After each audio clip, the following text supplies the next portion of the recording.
사랑의 하나님, 감사합니다. 오늘도 주를 바라보게 하시고 이 새벽을 깨우게 하심으로 우리를 향한 하나님의 사랑을 마음에 새기게 하시고 기도의 응답의 소망으로 주 앞에 나와 우리의 심령과 마음을 드리게 하시며 주의 풍성한 은혜 가운데 거하게 하심을 감사드립니다. 이 시간 오직 하나님만 바라보니 우리의 부족하고 연약하지만 드려지는 우리의 정성과 헌신된 마음을 받아주셔서 주의 은혜 안에서 늘 새롭게 하심으로 하나님의 기쁨이 되고 영광이 되게 주시옵소서. 바라는 것은 또다시 확산세로 치닫고 있는 이 코로나로부터 우리들을 안정케 하셔서 주의 인도하심과 주의 섭리하심을 따라 회복하게 하시고 이기게 하심으로 매 순간마다 하나님과 동행함으로 주시는 하나님의 능력과 지혜를 힘입게 하셔서 매일의 삶을 통해 더욱더 담대한 믿음 갖게 해 주시옵소서. 또한 이런 어려움 중에도 오늘도 주를 향하여 믿음으로 살기를 원하고 주께서 주시는 꿈과 비전을 위하여 마음을 다해 힘쓰고 애쓰는 주의 자녀들에게도 더욱더 성령으로 충만케 하시고 힘과 능력으로 인도하여 주셔서 날마다 믿음의 승리를 이루게 하시고 소망 가운데 하나님의 자녀로 쓰임받게 하시며 주의 일꾼으로 사용되게 해 주시옵소서.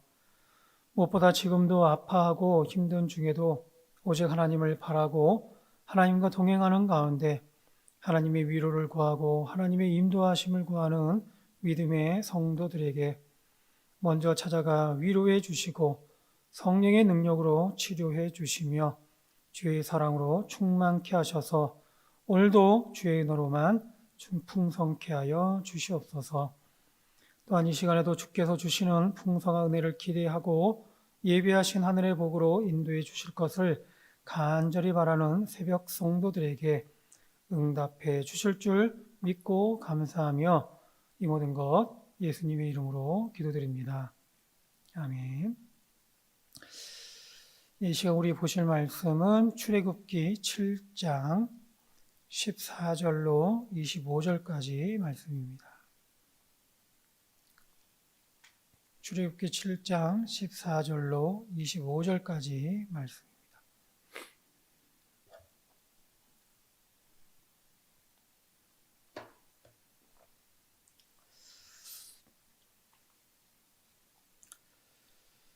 제가 한 절, 여러분들 한 절 교독하겠습니다.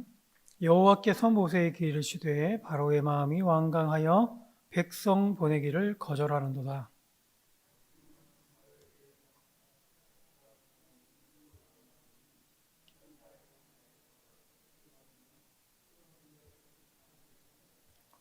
그에게 이르기를 히브리 사람의 하나님 여호와께서 나를 왕에게 보내어 이르시되 내 백성을 보내라. 그러면 그들이 광야에서 나를 섬길 것이니라 하였으나 이제까지 내가 듣지 아니하도다.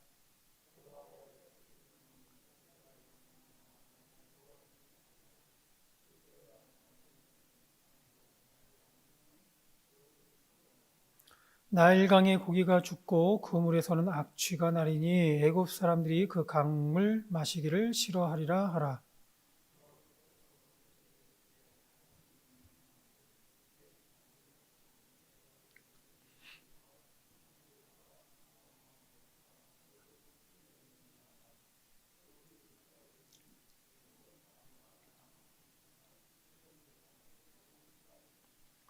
모세와 아론이 여호와께서 명령하신 대로 행하여 바로와 그의 신하의 목전에서 지팡이를 들어 나일강을 치니 그 물이 다 피로 변하고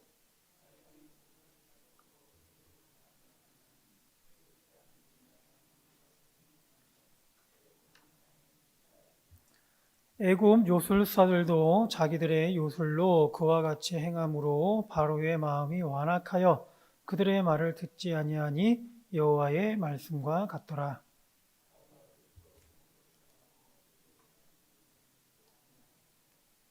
애굽 사람들은 나일강 물을 마실 수 없으므로 나일강가를 두루 파서 마실 물을 구하였더라.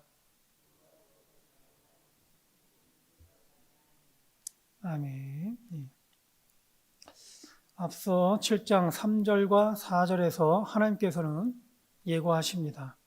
내가 바로의 마음을 완악하게 하고 내 표징과 내 이적을 애굽 땅에서 많이 행할 것이니 바로가 너희의 말을 듣지 아니할 터인즉 내가 내 손을 애굽에 뻗쳐 여러 큰 심판을 내리고 내 군대 내 백성 이스라엘 자손을 그 땅에서 인도하여 낼지라.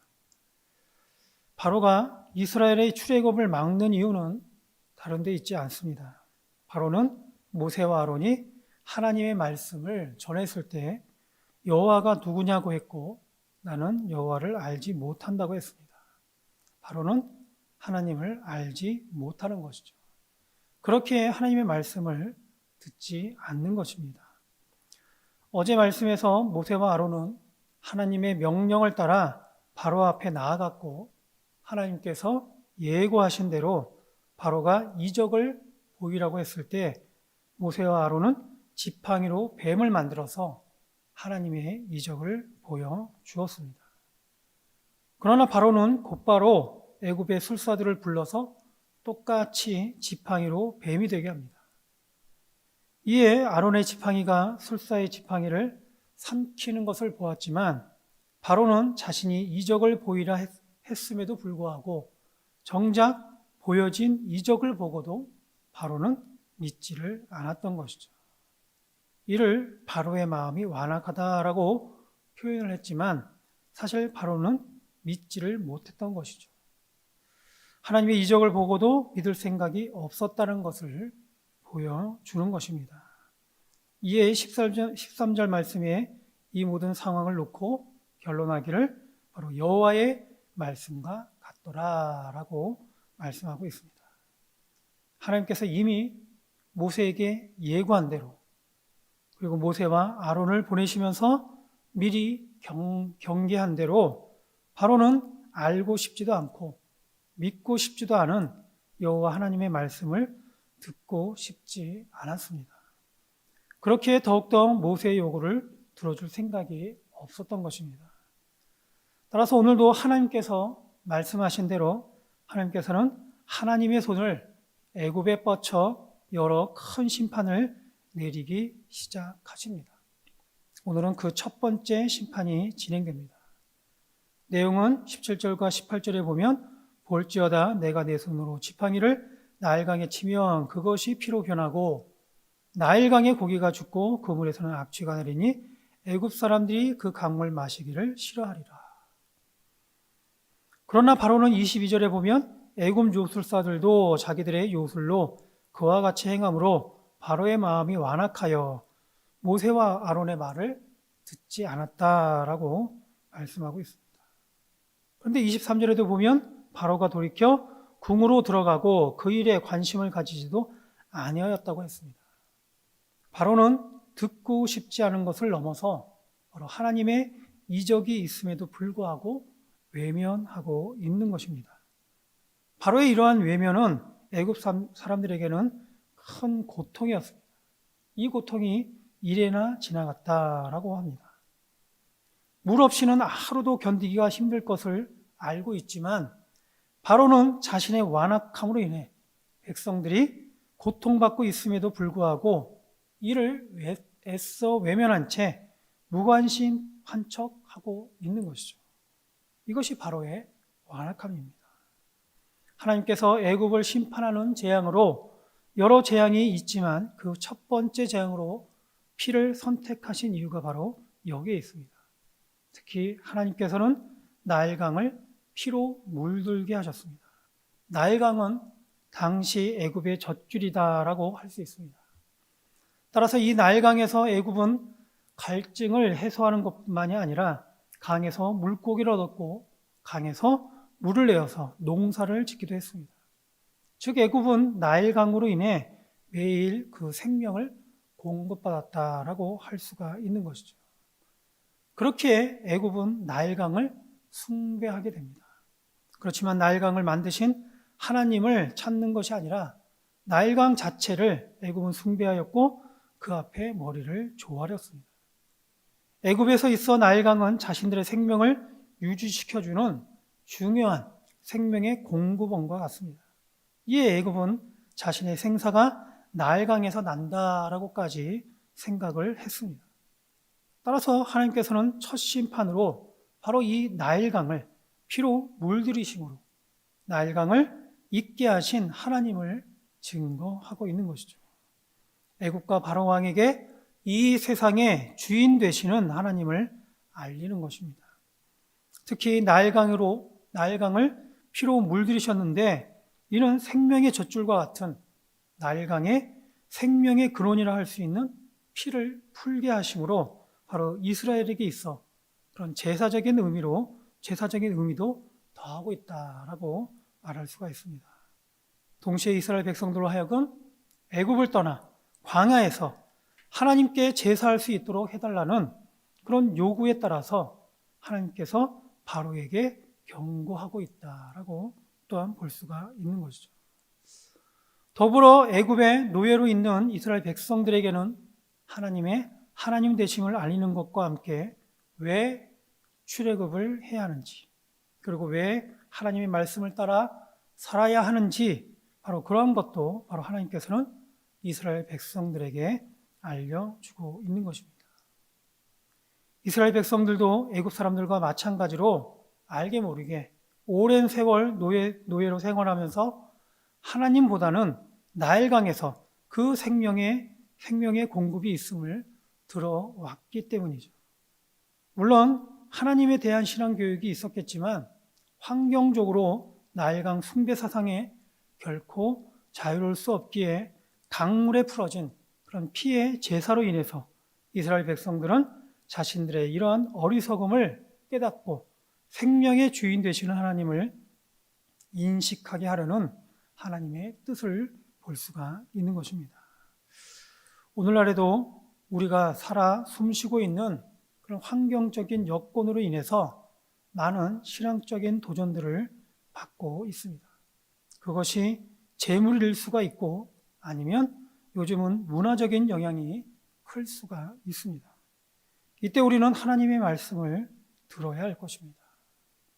하나님 되심을 기억해야 하고 우리가 과연 어디에서 왔는지, 우리의 근원이 어디에 있는지를 분명히 해야 하는 것이죠.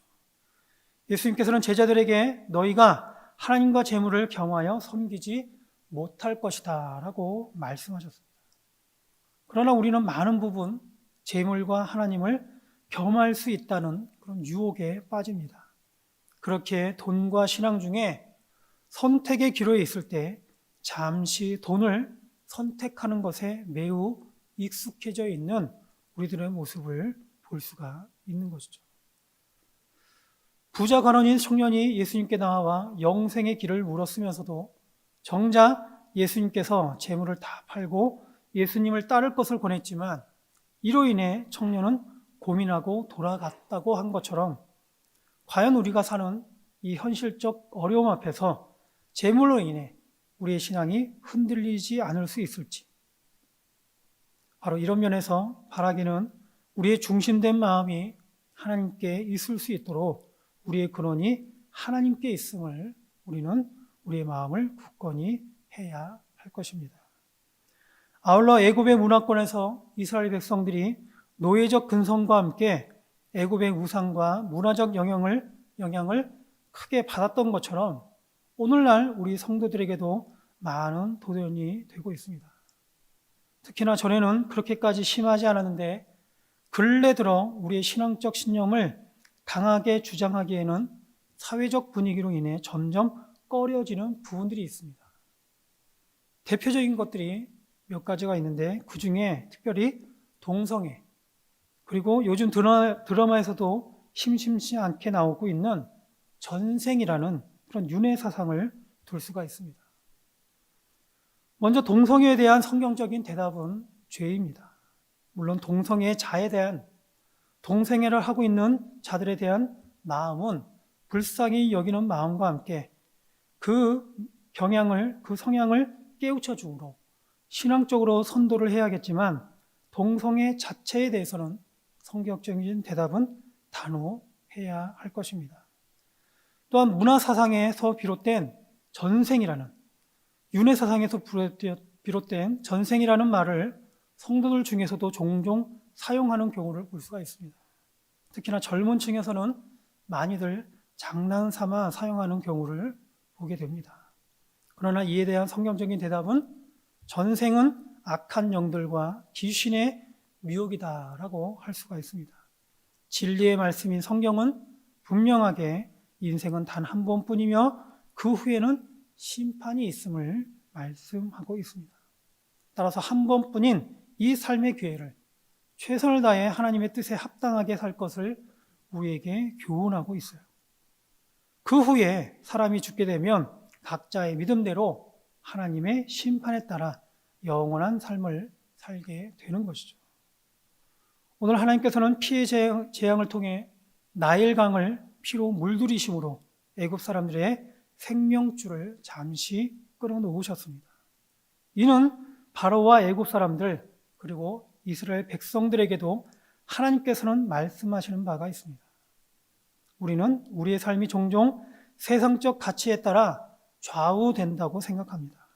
그래서 돈을 쫓아가기도 하고 별 생각 없이 전생이 있었으면 하고 더불어 후생은 잘 태어났으면 합니다.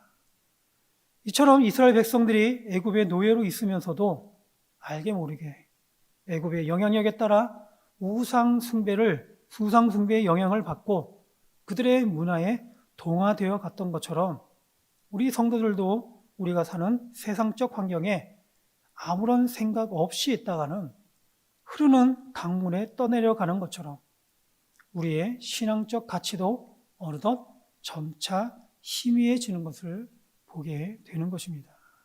따라서 우리는 매일 하나님의 말씀과 기도에 먼저 우리의 관심을 두어야 할 것이고 매일 결단과 결심을 통해 하나님께서 우리에게 주시고자 하시는 그 분량에까지 자라날 수 있도록 하나님과 항상 동행할 수 있어야 하는 것입니다. 그래서 우리에게 매일 말씀과 기도 생활이 우리에게 중요한 것이죠. 오늘 함께 불렀던 찬송가 393장 1절 가사를 보면 오 신실하신 주 내 아버지여 늘 함께 계시니 두려움 없네. 그 사랑 변찮고 날 지키시며 어제나 오늘이 한결같네. 오 신실하신 주 날마다 자비를 베푸시며 일용할 모든 것 내려주시니 오 신실하신 주 나의 구주. 이처럼 오늘 하나님께서는 피해 재앙을 통해서 우리에게 말씀해 주고 있습니다. 늘 함께 계시는 하나님만이 우리 생명의 주인이심을 우리는 인식해야 할 것이고 어제나 오늘이나 한결같이 지켜주시는 하나님께 대한 감사의 고백과 함께 오 신실하신 나의 구주만 바랄 수 있는 그래서 하나님께서 오늘도 우리에게 베풀어 주시고자 하시는 복과 은혜로 충만할 수 있기를 오늘 저와 여러분이 바로 그와 같은 그런 응답의 그런 은혜가 있기를 주의 이름으로 축원드립니다. 기도하겠습니다. 사랑의 하나님 감사합니다. 오늘도 우리에게 말씀을 통해 깨닫게 하시니 감사드립니다.